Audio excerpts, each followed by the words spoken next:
Hey Jeff, have you heard that in the UK, the NHS, or their healthcare system, is trying to change terminology for how they reference bigger people? Do you think that language changes anything for people trying to lose weight? Does it have any effect on the subconscious mind? Yeah, absolutely. Language is evocative, right? Meaning it creates feelings. When you say the word happy, you feel a certain sense of happiness. You feel a certain. If you say the word sad, it evokes a certain a feeling and a notion. So in a way, that is hypnosis. That evocation of feeling, it's triggering a subconscious reaction, creating an emotion. So I think what they're trying to address, which is a good thing, is do words impact us? Are they going to help us get healthy or not? And yeah, like they do, because they influence our feelings, our motivation. They trigger a sense of identity as well. If you're saying to someone, you are obese, that can be negative in terms of like if someone's self-concept is being reaffirmed as obese, like I am an obese person, then that would, as you start to lose weight, it actually feels uncomfortable to lose weight because it feels like it's not who I really am. Who I really am is obese. I've been told I am obese.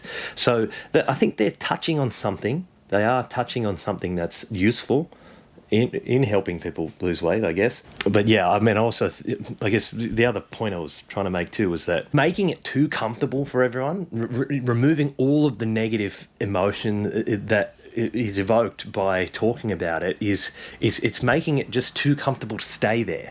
So to remove judgment and to remove a sense of having someone's identity be based in that label, that's good. But there should be some pressure created to get out of it, to get out of this set of behaviours.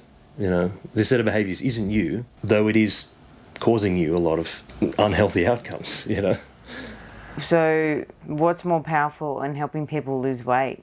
Changing their self-talk or changing the way that others talk to them? Yeah, well, that's a great question and a great way to word it, for sure. Yeah, there's the self-talk and the way that others talk, and those two things aren't being talked about. Like, that article is not talking about those two distinctions, the fact that there is an internal monologue and then there is a dialogue that's happening, between you and the world.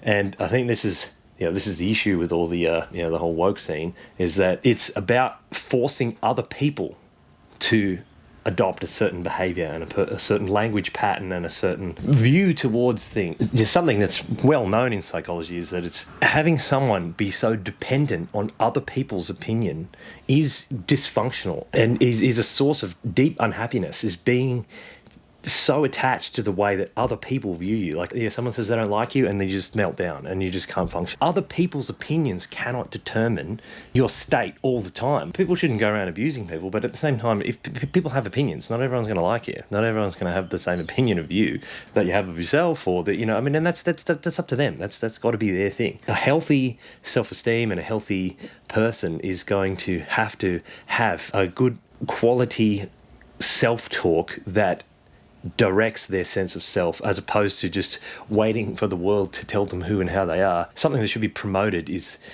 helping people have a better internal monologue.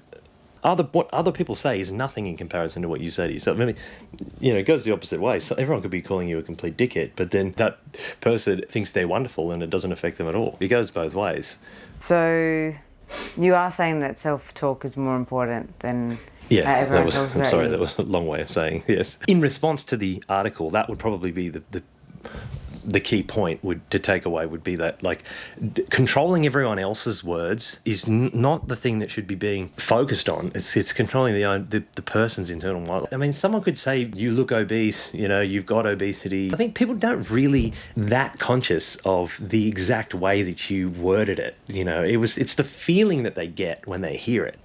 So, considering that our self-talk is more important than the way that others talk to us, can you speak to in what ways self-talk can help and how they could use self-talk to make the journey easier? The thing that comes to mind to start with is I guess, less about what you do say and more about what you don't say. The thing that you don't want to say of it is things like, I can't do it.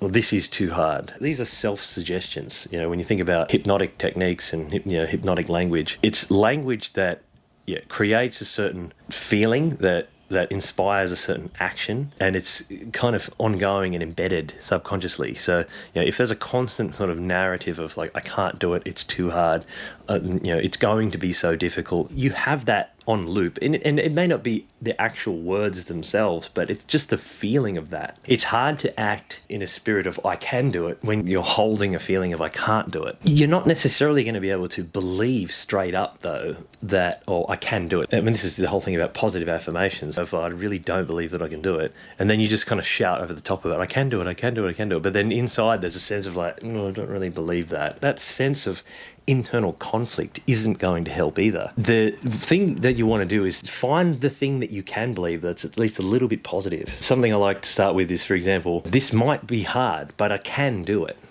Right? So say, for example, with something like exercise, it's like you got to be aiming for something that you can do, and then admit that it's difficult, but also be admitting the fact that you can do it. It might be difficult, but you can do it.